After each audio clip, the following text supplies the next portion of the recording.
halkani waa codkii jamhuuriyadda dimuqraadiga ee Soomaaliya heestaa dib baa loo noqonayaa Faadumo Cali Jaamac Nagruma ayaa noo qaadaysay heestar ee qiso way ku fadhiso waxa halkan raadi Muqdisho maanta goob joog ah ee codkoodana aad maqlaysaan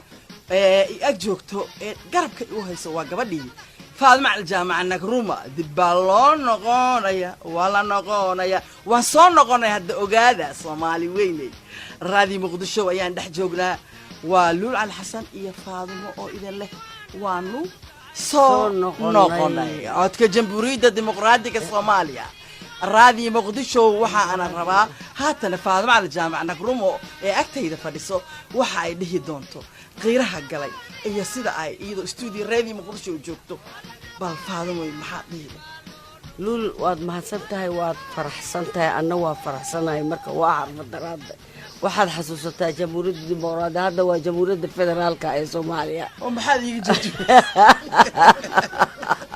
federaalka Soomaaliya marka farxadda waxa weeye luulay long time baan waqti dheer kuugu dambeysay inaad dadweynaha Soomaaliyeed ay live ku dhageystaan adagoo lagu magacaabi jiray Luul Cali Xasan Luula oo saacada 12 barka siday ahayd saacada Muqdisho baad mar walba raadi Muqdisho soo gali jirtay geeska Afrika sida daradeed luulay aniga farxad bay ii tahay inaan halka kan ka dhaho walaalayaal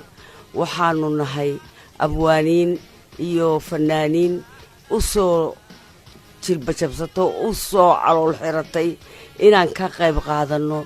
dib u heshiisiinta iyo dib u dhiska iyo walaalaynta dalka Soomaaliya sida daradeed farxadda noogu waxay tahay hadaanu nahay bahda warfaafinta ee Soomaalida ee raadi Muqdisho iyo SNTV waxaanu leenahay walaalayaal hadaanu maqnayn waana nimad waxa la nabarkii waa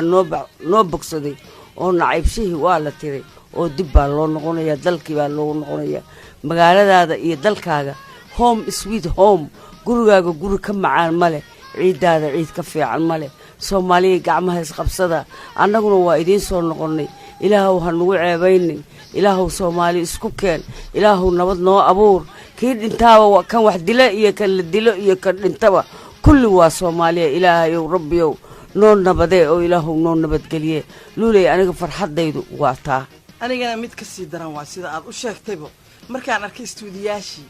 aan halka ka maray oo aan wasaaradii maanta saa u dhaxmarahay oo wariyaashii waa farsamihii wasiirkayagii dhammaan intayna la socotay wariyaashaydina la socotay nagala timid Canada intaaba muxudiino geeskayga taagan halka asana joogo waxa ay la noqotay meel aan marayo waaba ka siwaaybo haatanse waxaan leeyahay waxaad ku soo dhawaataan barnaamijkaygii riwaayadda raadiha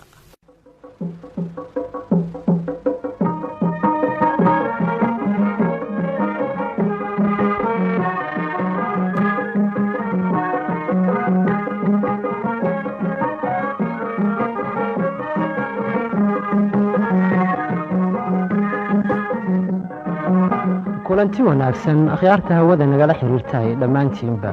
waa mar kale iyo barnaamijkeeni riwaayadda raadiyaha